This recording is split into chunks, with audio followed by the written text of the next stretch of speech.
person who's taking this seriously is Senator Amy Marcos, and he even wants it investigated. Did he ever read? Did he ever read the complaint, or rather the statement? I don't think so. Did he ever read? Did they ever read?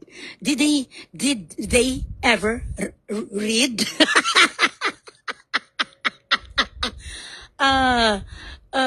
To who? To whose? to whose person?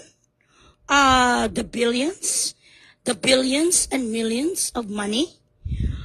Te, hindi sinabi sa school yun noon ng teacher mo pag sinabi mong whose person yun. So kung magsalita ang to whose person, ibig sabihin redundant ka na. Kasi to whose person, to person. Did they ever read? Yun ang tinatawag na simple past. Medyo awkward siya, pero dapat, have they read?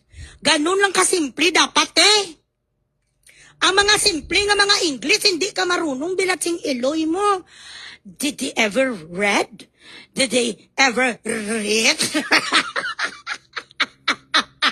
And this is where our taxes goes.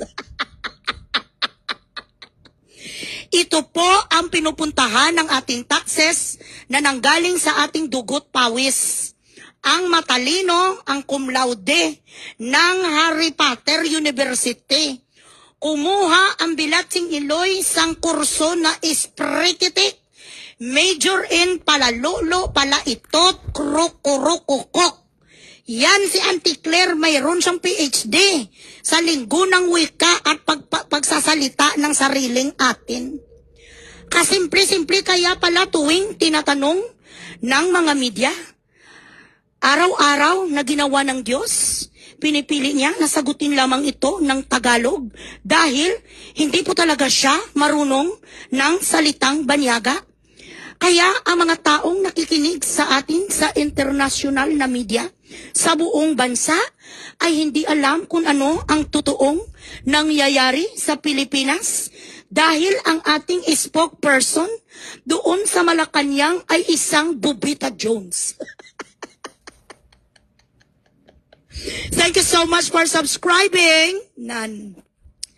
Tagalogin mo na lang kasi kasimple-simple na lang yun di puta. Sang gusto mo, the message that you actually want to convey is very simple. Yet, everybody knows, everyone who is intelligent and smart, everyone who is well-versed in English at ang mga kalibre nga mga katulad ko, alam ko na hindi mo alam kung paano dipinsahan ang iyong amo na kuging, ang iyong amo na adiktos. Sana humingi ka ng isang linya, yup-yupuin mo rin para ang iyong utak ay maging bright in the shining armor.